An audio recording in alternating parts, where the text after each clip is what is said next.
30 minutes of exercise, 5 days a week. That's the minimum doctors say most of us need to stay healthy. Well, new research is showing you can break that half hour up in movements and still see some benefits. Here to talk more about this idea is our medical expert, Dr. Mandira Mehra, with SSM Health. Good to see you. Good morning, Doc. 30 minutes a day, 5 days a week. That's the old standard. Yeah. Right. And so many times we say, wow, we don't have time to do that. I must hear, oh my gosh, at least 10 times a week, Dr. Mehra, I don't have that kind of time. Where can I find 30 minutes to do that?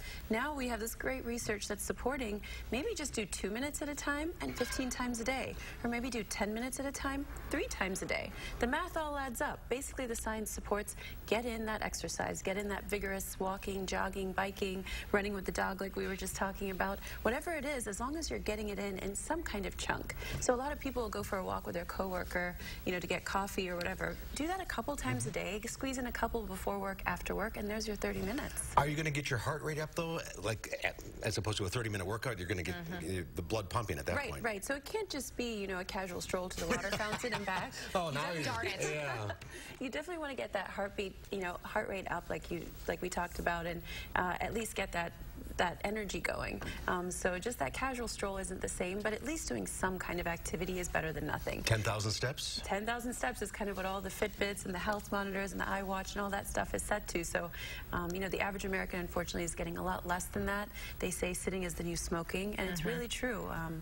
Not only is our core strength weakening, but it also leads to so many premature medical conditions, death, cancers, that kind of thing. Get out there. Yeah, absolutely. Just stay active. Switching gears to something we've talked with you before about, Dr. Mehra, and that's opioid addiction. It's a growing problem, and an article that just came out says that 80% of the world's prescriptions are being prescribed here, painkillers here in the United States. Right.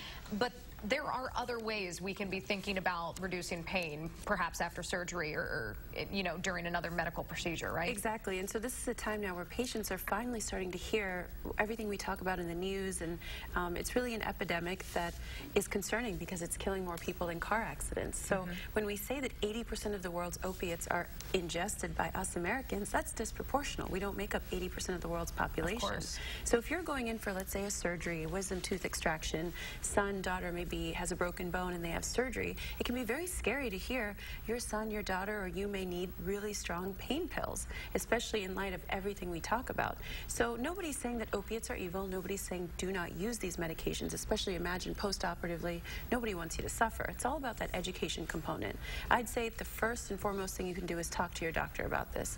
Say, what kind of recovery should I be expecting? Are there alternatives? Are there things like Tylenol, Motrin, ice, stretching, heat?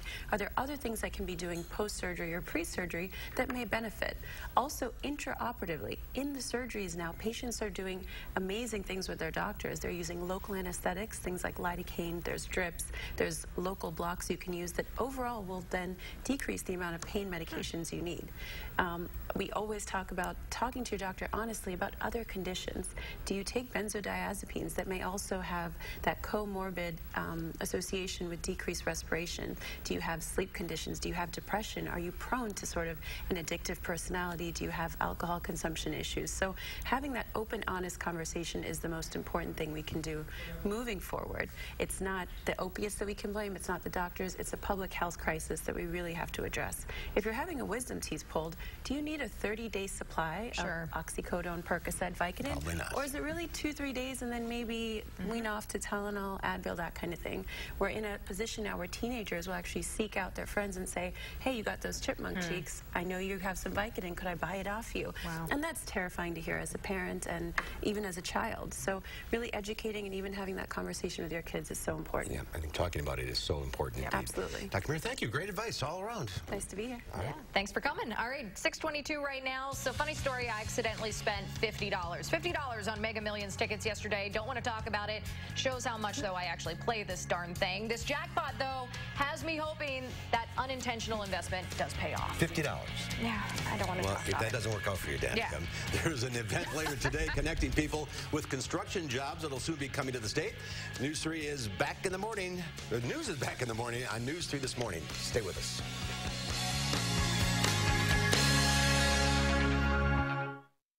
At Slumberland, this Saturday... It's a free-for-all this Saturday. Buy 2 bar stools and get the 3rd one. Free. Never before. And never again. We can't say that. Can't say that. This Saturday, only at Slumberland. Free hugs. Free puppies. No. No puppies. More and more people are finding themselves in a Chevrolet for the first time. Trying something new can be exciting, empowering, downright exhilarating. See for yourself why Chevrolet is the most awarded and fastest growing brand the last 4 years overall. Qualified lessees can get this Chevy Malibu for around $199 a month. Plus, current select competitive owners and lessees can get $2,500 competitive cash allowance on most Malibu models.